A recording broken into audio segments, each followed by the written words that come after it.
Hi guys, how are you all? Let's go to the next topic, that is theories of capital structure.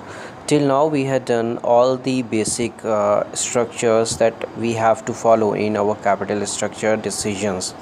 So now we are starting the theories of capital structure. So basically, what theories are all about? Theories are generally the basic statements on the basis of which a particular concept stands.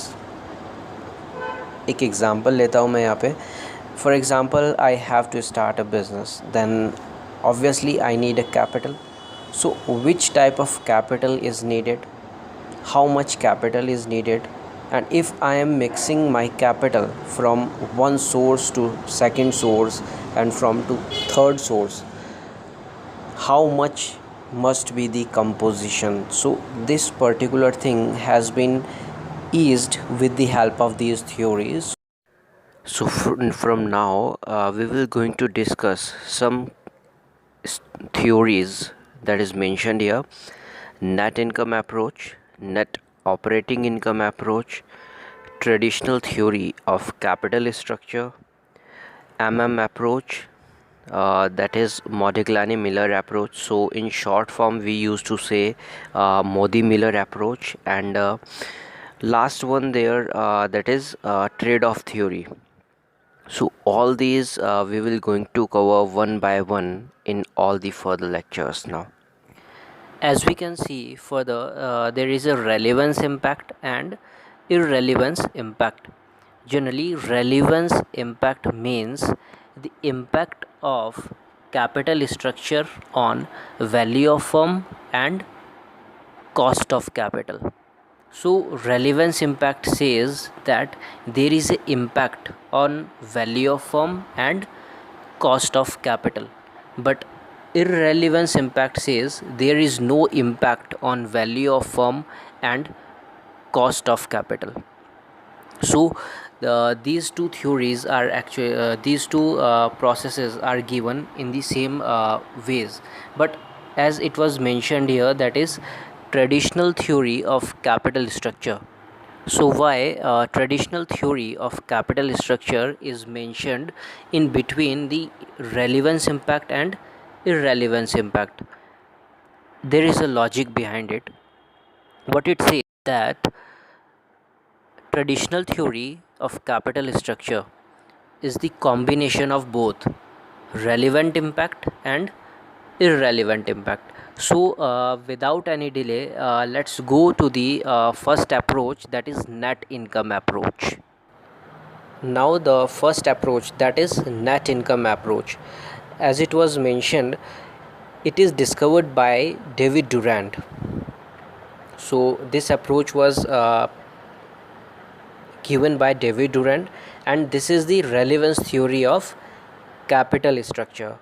Means this theory says that change in the structure of capital changes the value of firm and impacts the cost of capital. So let's go in detail. The third point, that is this theory says that there is a relevance impact on the value of firm and the overall cost of capital. If we mix debt component in our capital, it means that as and when we increase the debt component or mix the debt component in our capital structure, it affects the overall cost of capital and the value of firm. This generally says that when we continuously increases the debt component in our capital, it decreases the cost of capital and increases the value of the firm. Because debt component already is fixed, we have to pay a particular rate of interest that is fixed, and we do not have to pay dividend to our equity shareholders. So the cost that we are incurring earlier to equity shareholders by repaying the dividend, it becomes decreases, and we don't have to pay extra cost on our debt.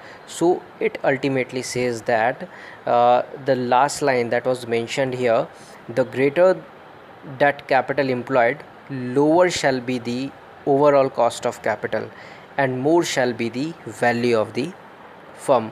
So they are actually saying that जितना ज़्यादा हम अपना date increase करते चले जाते हैं organisation में to a particular limit, उतना हमारी कॉस्ट ऑफ कैपिटल कम हो जाती है, और जब हमारी कॉस्ट ही कम आ रही है किसी भी मैटर में हमारे ऑर्गेनाइजेशन में, तो value of firm ultimately increases. So as it was showing there, overall cost of capital is going down and value of firm is going up. So this is the concept that is being given by David Durant.